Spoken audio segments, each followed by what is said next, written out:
Assalamualaikum warahmatullahi wabarakatuh. Pagi yang tenang di sebuah desa tiba-tiba berubah menjadi gempar ketika empang lele milik kepala desa dikuras.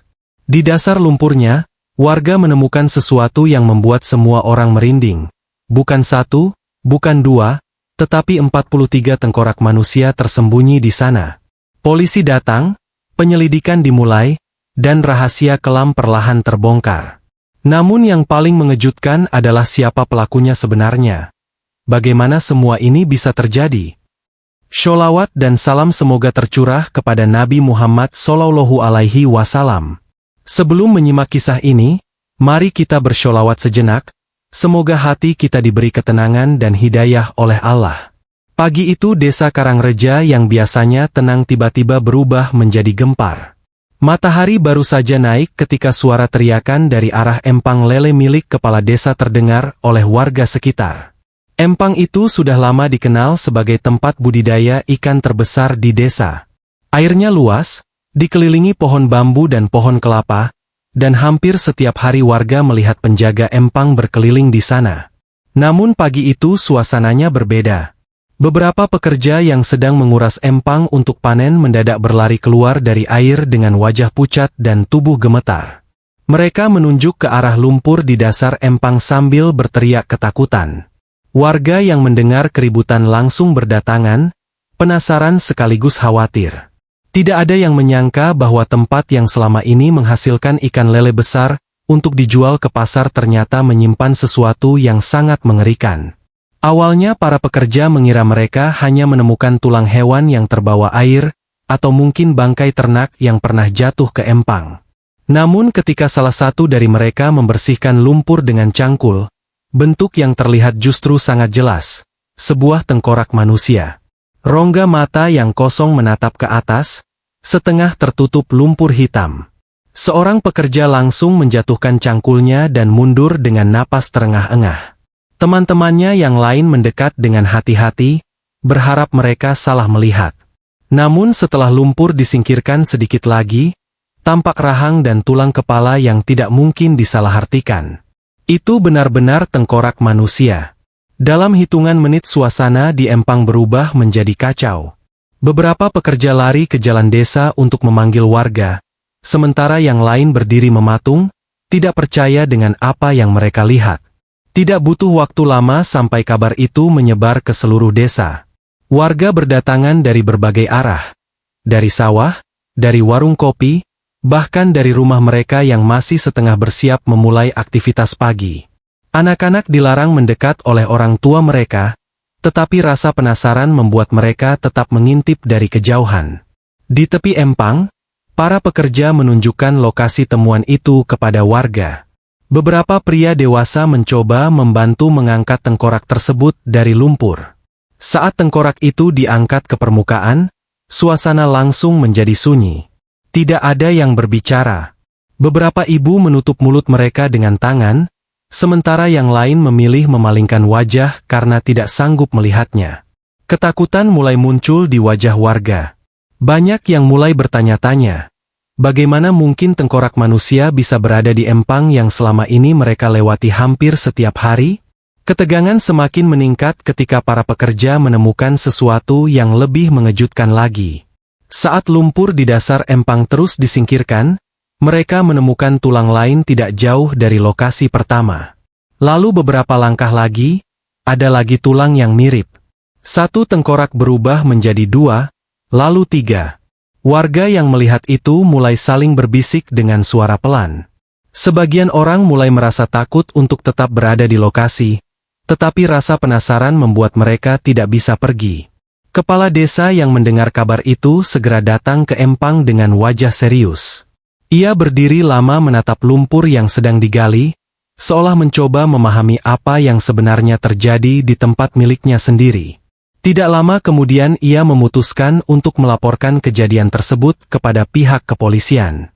Situasi sudah terlalu besar untuk ditangani oleh warga desa saja. Sekitar 1 jam kemudian, mobil polisi akhirnya tiba di desa. Kedatangan mereka membuat kerumunan warga semakin ramai. Petugas segera memasang garis polisi di sekitar empang agar warga tidak terlalu dekat dengan lokasi temuan. Tim forensik yang ikut datang mulai memeriksa tengkorak pertama dengan hati-hati. Mereka juga meminta para pekerja untuk menunjukkan titik tempat tulang-tulang lain ditemukan. Proses penggalian kembali dilakukan, kali ini dengan cara yang lebih teliti. Lumpur diangkat sedikit demi sedikit menggunakan alat khusus. Setiap kali potongan tulang muncul dari dasar empang, suasana di sekitar lokasi langsung berubah tegang. Warga yang menonton dari balik garis polisi saling bertukar pandang dengan wajah cemas. Tidak ada yang berani membayangkan kemungkinan terburuk. Namun jauh di dalam hati mereka, sebuah pertanyaan yang sama mulai muncul. Berapa banyak sebenarnya tengkorak manusia yang tersembunyi di dasar empang itu? Proses penyelidikan di empang itu berlangsung sepanjang hari. Polisi dan tim forensik bekerja dengan sangat hati-hati, seolah setiap genggam lumpur bisa menyimpan petunjuk penting. Air yang tersisa di empang dipompa keluar sedikit demi sedikit agar dasar empang terlihat lebih jelas. Bau lumpur yang menyengat mulai tercium kuat di udara, bercampur dengan aroma amis yang membuat beberapa warga menutup hidung mereka. Setiap kali petugas menemukan potongan tulang, mereka langsung memberi tanda dan memasukkannya ke dalam kantong khusus. Suasana menjadi sangat serius. Tidak ada lagi suara bercanda seperti biasanya ketika warga berkumpul. Semua orang berdiri diam, memperhatikan setiap gerakan petugas dengan perasaan campur aduk antara takut, penasaran, dan tidak percaya. Menjelang siang, jumlah tulang yang ditemukan semakin banyak. Tengkorak demi tengkorak diangkat dari dasar empang yang berlumpur. Polisi mulai mencatat setiap temuan dengan teliti, memberi nomor pada masing-masing tengkorak. Wartawan dari kota yang mendengar kabar itu mulai berdatangan dengan kamera besar di tangan mereka. Mereka mengambil gambar dari kejauhan sambil mencatat setiap perkembangan yang terjadi. Beberapa warga yang diwawancarai mengaku tidak pernah menyangka empang itu menyimpan rahasia seperti ini. Selama bertahun-tahun, tempat itu hanya dikenal sebagai sumber ikan lele yang dijual ke pasar-pasar di sekitar desa. Bahkan banyak warga yang pernah membeli ikan dari sana tanpa pernah membayangkan apa yang tersembunyi di dasar airnya. Polisi kemudian mulai berbicara dengan para pekerja empang yang pertama kali menemukan tengkorak tersebut. Salah satu dari mereka, seorang pria parubaya bernama Darto, menceritakan dengan suara masih bergetar. Ia mengatakan bahwa pagi itu mereka memang sengaja menguras empang karena ikan-ikan sudah siap dipanen. Awalnya semua berjalan biasa saja. Mereka menurunkan air empang menggunakan pompa dan mulai mengaduk lumpur untuk menangkap ikan yang tersisa. Namun ketika cangkulnya mengenai sesuatu yang keras, ia mengira itu hanya batu. Ketika lumpurnya dibersihkan sedikit, barulah ia sadar bahwa benda itu adalah tengkorak manusia. Darto mengaku saat itu tubuhnya langsung terasa lemas. Ia bahkan hampir pingsan karena ketakutan. Kesaksian lain datang dari beberapa warga yang tinggal dekat empang. Mereka mengatakan bahwa selama ini empang itu selalu dijaga oleh seorang pria yang jarang berbicara dengan orang lain.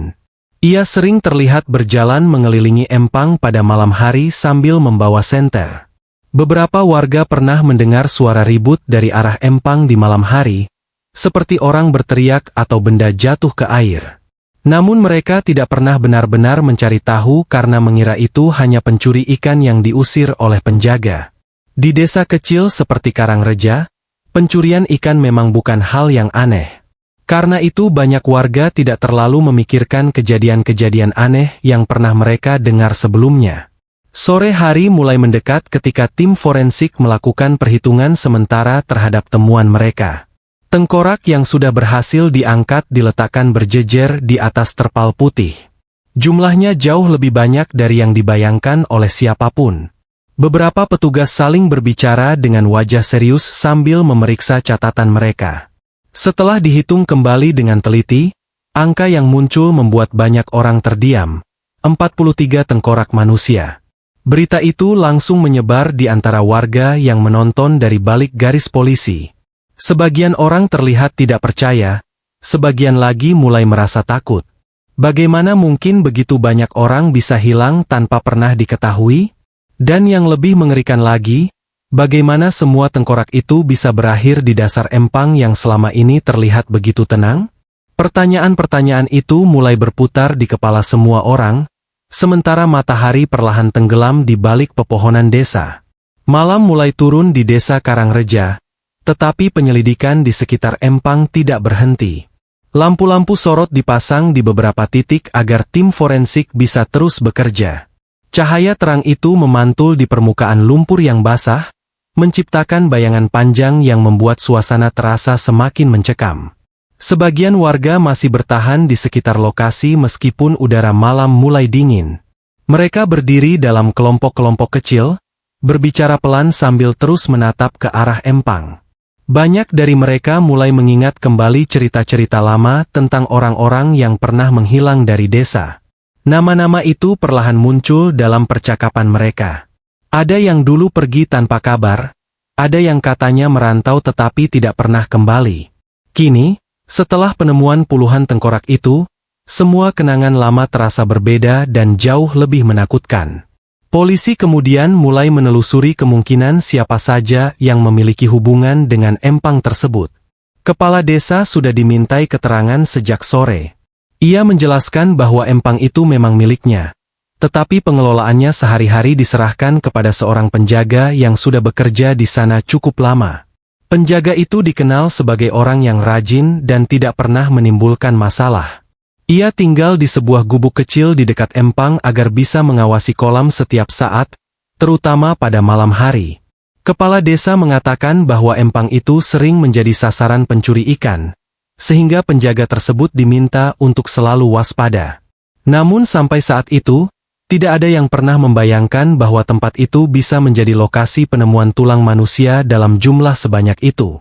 Nama penjaga empang itu mulai sering disebut dalam percakapan warga dan polisi. Beberapa warga mengaku mengenalnya sebagai orang yang pendiam dan jarang bergaul. Ia jarang terlihat di warung kopi atau acara desa. Kebanyakan orang hanya melihatnya ketika ia berjalan mengelilingi empang atau membeli kebutuhan sehari-hari di warung kecil dekat jalan. Ada juga warga yang mengatakan bahwa pria itu sangat tegas terhadap siapapun yang mendekati empang pada malam hari. Beberapa remaja desa pernah dimarahi ketika mereka mencoba memancing diam-diam di sana. Namun bagi sebagian orang, sikap keras itu dianggap wajar karena ia memang bertugas menjaga empang dari pencurian. Keesokan paginya, polisi memutuskan untuk memanggil penjaga empang tersebut guna dimintai keterangan. Ketika ia datang ke lokasi, banyak warga memperhatikannya dengan tatapan penuh rasa ingin tahu. Pria itu berjalan perlahan menuju petugas dengan wajah yang sulit dibaca. Ia tampak tenang, bahkan terlalu tenang untuk seseorang yang bekerja di tempat di mana puluhan tengkorak baru saja ditemukan. Beberapa polisi mulai menanyainya tentang aktivitas di empang selama beberapa tahun terakhir. Ia menjawab dengan suara pelan dan singkat. Ia mengatakan bahwa tugasnya hanya memberi makan ikan, menjaga empang, dan memastikan tidak ada orang yang mencuri. Ketika ditanya apakah ia pernah melihat sesuatu yang mencurigakan, ia hanya menggelengkan kepala. Namun sikapnya yang tenang justru membuat para penyidik merasa ada sesuatu yang tidak biasa. Biasanya orang yang tinggal dan bekerja di lokasi seperti itu akan menunjukkan rasa kaget atau takut ketika mendengar penemuan mengerikan tersebut. Tetapi pria itu tetap terlihat datar, seolah semua yang terjadi tidak terlalu mengejutkannya. Polisi kemudian memutuskan untuk memeriksa gubuk tempat ia tinggal di tepi empang. Gubuk itu kecil dan sederhana, terbuat dari papan kayu dengan atap seng yang sudah mulai berkarat. Di dalamnya hanya ada sebuah tempat tidur, meja kecil, dan beberapa peralatan kerja. Sekilas tidak ada yang terlihat aneh. Namun ketika salah satu petugas membuka sebuah kotak kayu di sudut ruangan, mereka menemukan beberapa benda yang membuat suasana tiba-tiba berubah tegang. Polisi saling berpandangan dengan wajah serius, sementara di luar gubuk warga mulai bertanya-tanya apa sebenarnya yang baru saja ditemukan oleh petugas di dalam sana. Kotak kayu yang ditemukan di sudut gubuk itu awalnya terlihat biasa saja. Namun ketika tutupnya dibuka, para petugas menemukan beberapa benda yang membuat mereka saling berpandangan dengan serius. Di dalamnya terdapat beberapa alat tajam seperti parang dan pisau besar yang sudah tampak tua, tetapi masih terawat dengan baik. Di sampingnya ada pakaian kerja yang kotor dengan noda berwarna coklat gelap yang sulit dikenali apakah itu hanya lumpur atau sesuatu yang lain. Polisi tidak langsung mengambil kesimpulan, tetapi semua benda itu langsung dimasukkan ke dalam kantong barang bukti untuk diperiksa lebih lanjut. Sementara itu, penjaga empang yang berdiri tidak jauh dari gubuk hanya menatap tanpa banyak bicara. Ia tetap berdiri dengan sikap tenang, seolah benda-benda itu hanyalah peralatan biasa yang digunakan untuk bekerja di sekitar empang. Polisi kemudian membawa penjaga empang itu ke kantor polisi di kota kecamatan untuk dimintai keterangan lebih lanjut. Beberapa warga yang melihatnya dibawa pergi mulai saling berbisik. Ada yang merasa curiga, tetapi ada juga yang masih tidak percaya bahwa pria yang selama ini hanya dikenal sebagai penjaga empang bisa terlibat dalam sesuatu yang begitu besar. Di ruang pemeriksaan, penyidik mulai menanyakan berbagai hal secara lebih rinci. Mereka bertanya tentang aktivitasnya setiap malam, tentang orang-orang yang pernah datang ke empang, dan tentang kejadian-kejadian yang mungkin ia ingat selama bertahun-tahun menjaga tempat itu. Pada awalnya pria itu tetap menjawab dengan cara yang sama. Singkat, pelan, dan tanpa emosi yang jelas. Ia mengatakan bahwa ia hanya melakukan pekerjaannya seperti biasa. Namun semakin lama pertanyaan diajukan, suasana di ruang pemeriksaan mulai berubah. Polisi menunjukkan foto-foto tengkorak yang ditemukan di empang serta daftar orang-orang yang pernah dilaporkan hilang di desa dan wilayah sekitarnya. Beberapa nama ternyata pernah terlihat di sekitar empang menurut kesaksian warga. Ketika mendengar nama-nama itu disebutkan satu persatu, wajah penjaga empang tersebut mulai terlihat berbeda. Ia tidak lagi menatap lurus ke depan seperti sebelumnya. Sesekali ia menundukkan kepala, lalu menarik napas panjang. Penyidik yang melihat perubahan itu mulai yakin bahwa pria tersebut mengetahui lebih banyak daripada yang ia katakan. Setelah berjam-jam pemeriksaan berlangsung, akhirnya keheningan panjang terjadi di ruangan itu. Penjaga empang tersebut duduk dengan kepala tertunduk cukup lama sebelum akhirnya berbicara. Suaranya terdengar pelan, hampir seperti orang yang berbicara kepada dirinya sendiri. Ia mengatakan bahwa selama bertahun-tahun empang itu sering didatangi pencuri pada malam hari. Mereka datang diam-diam untuk mengambil ikan lele yang siap panen. Awalnya ia hanya mengusir mereka, tetapi banyak yang kembali lagi dan bahkan mulai mengejeknya. Beberapa orang menertawakan pekerjaannya sebagai penjaga empang. Ada yang memanggilnya dengan sebutan-sebutan kasar. Kata-kata itu, menurut pengakuannya, lama-lama membuatnya merasa marah dan sakit hati. Akhirnya, dalam sebuah pengakuan yang membuat para penyidik terdiam, pria itu mengatakan bahwa kemarahan yang ia pendam selama bertahun-tahun berubah menjadi sesuatu yang jauh lebih gelap. Ia mulai menunggu para pencuri datang pada malam hari. Ketika mereka lengah, ia menyerang mereka dengan alat yang ada di gubuknya. Setelah itu, tubuh mereka ia buang ke dalam empang yang dalam dan berlumpur. Ia percaya tidak ada yang akan pernah menemukan mereka karena empang itu jarang dikuras. Ia juga mengakui bahwa tidak semua korban adalah pencuri. Beberapa di antaranya adalah orang-orang yang pernah menghina atau mempermalukannya. Pengakuan itu membuat suasana ruang pemeriksaan menjadi sunyi. Para penyidik saling bertukar pandang, menyadari bahwa mereka baru saja mendengar pengakuan atas puluhan kematian yang selama ini tersembunyi di dasar empang yang tampak tenang. Kabar tentang pengakuan penjaga empang itu menyebar dengan sangat cepat. Tidak hanya di desa Karangreja, tetapi juga ke desa-desa tetangga dan bahkan ke kota terdekat. Banyak orang tidak percaya bahwa pria pendiam yang selama ini hanya dikenal sebagai penjaga empang ternyata menyimpan rahasia mengerikan selama bertahun-tahun. Media mulai ramai memberitakan kasus tersebut. Wartawan datang silih berganti untuk mewawancarai warga dan pihak kepolisian. Desa yang biasanya tenang kini dipenuhi kendaraan wartawan, kamera, dan orang-orang yang ingin melihat langsung lokasi empang yang menjadi pusat perhatian itu. Namun bagi warga Karangreja, semua ini bukan sekadar berita. Ini adalah kenyataan yang menakutkan karena sebagian korban kemungkinan adalah orang-orang yang pernah mereka kenal. Proses hukum pun dimulai. Polisi melanjutkan penyelidikan dengan mengumpulkan bukti-bukti tambahan, serta memeriksa kembali setiap tulang yang ditemukan di empang. Tim forensik mencoba mengidentifikasi korban dengan mencocokkan data orang hilang yang pernah dilaporkan selama bertahun-tahun. Sementara itu, penjaga empang tersebut ditahan dan menjalani pemeriksaan lanjutan. Dalam beberapa kesempatan ia kembali menjelaskan bagaimana semua kejadian itu terjadi. Ia mengatakan bahwa pada awalnya ia hanya ingin membuat para pencuri jera. Namun setiap kali kemarahan datang, ia merasa tidak mampu mengendalikan dirinya. Ia juga mengaku sering merasa sangat kesepian selama bertahun-tahun bekerja sendirian di tepi empang. Pengakuan itu menimbulkan berbagai reaksi dari masyarakat. Sebagian warga merasa sangat marah dan menuntut agar pelaku dihukum seberat-beratnya. Mereka menganggap tidak ada alasan yang bisa membenarkan tindakan mengambil nyawa orang lain. Namun ada juga warga yang merasa sedih ketika mendengar pengakuannya. Mereka mulai mengingat bagaimana selama ini pria itu hidup hampir tanpa teman. Ia jarang diajak berbicara, jarang diundang ke kegiatan desa, dan sering menjadi bahan ejekan beberapa orang. Perasaan bersalah mulai muncul di antara sebagian warga yang pernah memperlakukannya dengan tidak baik.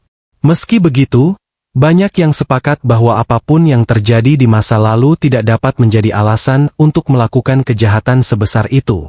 Beberapa bulan kemudian, persidangan akhirnya digelar di pengadilan kota. Sidang tersebut menarik perhatian banyak orang karena jumlah korban yang sangat besar. Di ruang sidang, jaksa membacakan satu persatu dakwaan yang berkaitan dengan puluhan kematian yang terjadi selama bertahun-tahun. Penjaga empang itu duduk dengan kepala tertunduk saat semua tuduhan dibacakan. Kadang ia terlihat menarik napas panjang, seolah mengingat kembali setiap kejadian yang pernah ia ceritakan kepada penyidik. Setelah melalui serangkaian persidangan dan pemeriksaan saksi, pengadilan akhirnya menjatuhkan hukuman berat kepadanya. Keputusan itu diambil sebagai bentuk keadilan bagi para korban dan keluarga mereka. Setelah kasus itu selesai secara hukum, kehidupan di desa Karangreja perlahan mulai kembali berjalan seperti biasa. Empang lele milik kepala desa ditutup dan tidak lagi digunakan untuk budidaya ikan. Tempat itu kemudian dibersihkan dan tanah di sekitarnya dirapikan. Tulang belulang para korban dimakamkan dengan layak oleh pihak berwenang setelah proses identifikasi dilakukan semampunya. Meski waktu terus berjalan, peristiwa itu meninggalkan pelajaran yang sangat dalam bagi warga desa. Mereka mulai lebih peduli satu sama lain dan berusaha tidak lagi mengabaikan orang-orang yang hidup sendirian di sekitar mereka. Bagi warga Karangreja, empang yang dulu tampak biasa itu kini menjadi pengingat bahwa di balik air yang tenang, kadang tersimpan cerita gelap yang tidak pernah dibayangkan oleh siapapun. Semoga kisah ini menjadi pengingat bagi kita semua. Mari kita tutup dengan memperbanyak sholawat kepada Nabi Muhammad. Semoga Allah mengampuni dosa-dosa kita dan menerima taubat kita. Wassalamualaikum warahmatullahi wabarakatuh.